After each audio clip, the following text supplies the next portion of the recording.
ಕರ್ನಾಟಕ ಕಾಂಗ್ರೆಸ್ ಸರ್ಕಾರ ಮುಸ್ಲಿಂ ತುಷ್ಟೀಕರಣ, ಮುಸ್ಲಿಮರ ಒಂದು ವೋಟ್ ಬ್ಯಾಂಕ್ಗೋಸ್ಕರ ಕೈ ಹಾಕಿ ವಿದ್ಯಾರ್ಥಿಗಳ ವಿದ್ಯಾರ್ಜನೆಯನ್ನು ಹಾಳು ಮಾಡ್ತಾ ಇದ್ದಾರೆ. ವಿದ್ಯಾರ್ಥಿಗಳ ಸಮಾನತೆಯನ್ನು ಹಾಳು ಮಾಡ್ತಾ ಇದ್ದಾರೆ. ವಿದ್ಯಾರ್ಥಿಗಳಲ್ಲಿ ವಿಷಬೀಜವನ್ನು ಬಿತ್ತುವಂತ ಪ್ರಕ್ರಿಯೆ ಮಾಡ್ತಾ ಇದ್ದಾರೆ ಹಿಜಾಬಿಗೆ ಅವಕಾಶ ಕೊಟ್ಟು. ಸೊ ಹಿಜಾಬ್ ಐಡೆಂಟಿಟಿ, ಅದು ಹಿಜಾಬ್ ಹಾಕೊಂಡ ತಕ್ಷಣ ಗೊತ್ತಾಗತ್ತೆ ಮುಸ್ಲಿಂ ಹುಡುಗಿ ಅಂತ ಗೊತ್ತಾಗತ್ತೆ ರೀ. ನಿಮಗೆ ಮಧು ಬಂಗಾರಪ್ಪನವ್ರು ನಿಮ್ಗೆ ಗೊತ್ತಾಗುದಿಲ್ವಾ?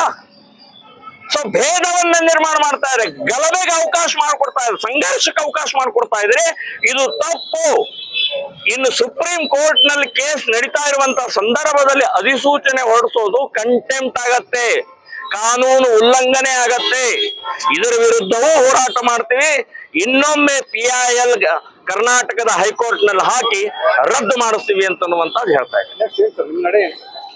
ಒಂದು ಕೋರ್ಟಿನ ಮೂಲಕ ಹೋರಾಟ, ಇನ್ನೊಂದು ಇಡೀ ರಾಜ್ಯಾದ್ಯಂತ ಇದರ ವಿರುದ್ಧ ವಿದ್ಯಾರ್ಥಿಗಳಿಗೆ, ನಾನು ಹಿಂದೂ ವಿದ್ಯಾರ್ಥಿಗಳಿಗೆ ಹೇಳ್ತಾ ಇದ್ದೀನಿ, ಕೇಸರಿ ಶಾಲ್ ಹಾಕೊಂಡು ಹೋಗ್ಬೇಕು, ನಾವು ನಿಮ್ಮ ಜೊತೆಗಿದ್ದೀವಿ, ಯಾವ ತಾಕತ್ತು ತಡೆಯತ್ತೆ ನೋಡೋಣ ಅಂತನ್ನುವಂಥದ್ದು ಹೇಳ್ತಾ ಇದ್ದೀನಿ.